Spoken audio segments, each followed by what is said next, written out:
কোষাগাৰসমূহলৈ বিত্ত বিভাগৰ জৰুৰী বাৰ্তা। এই খবৰটো প্ৰত্যেকজন কৰ্মচাৰী পেঞ্চনৰ কাৰণে। ইয়াতে কি লিখিছে আমি গোটেইখিনি কথা চাবলৈ চেষ্টা কৰিছোঁ। 4 এপ্ৰিলৰ পৰা কৰ্মচাৰীৰ দৰমহা পেঞ্চনৰ বিল মুকলি কৰিবলৈ নিৰ্দেশ।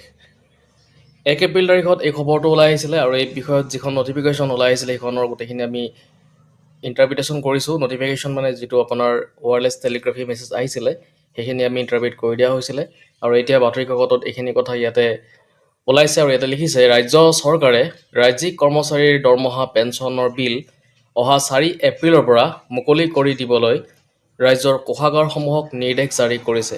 এই সন্দৰ্ভত বিত্ত বিভাগে জিলা আয়ুক্ত, মহকুমাধিপতি আয়ুক্তৰ লগতে কোষাগাৰ বিষয়াসকললৈ এক জৰুৰী বাৰ্তা প্ৰেৰণ কৰিছে। জৰুৰী বাৰ্তাটোত বিত্ত বিভাগে উল্লেখ কৰা মতে প্ৰতিটো বিভাগৰ DDO-সকলে অহা 2 এপ্ৰিলৰ পৰা দৰমহা পেঞ্চনৰ বিল কোষাগাৰসমূহক জমা দিব লাগিব আৰু কোষাগাৰ বিষয়াসকলে অহা 4 এপ্ৰিলৰ পৰা ৰাজ্যিক কৰ্মচাৰীৰ দৰমহা পেঞ্চনৰ বিল মুকলি কৰিব লাগিব। তো দেখিছে আপোনালোকে ইয়াতে বাতৰি কাকতখনতো 4 এপ্ৰিলৰ পৰা দৰমহা পেঞ্চনখিনি সোমাব বা সেইখিনি হ'ব onwards 4th of April onwards 4th of April পিছত আপোনালোকৰ যিখিনি পেঞ্চন থাকিব, যিখিনি চেলেৰি থাকিব সেইখিনি সোমাবলৈ আৰম্ভ হ'ব।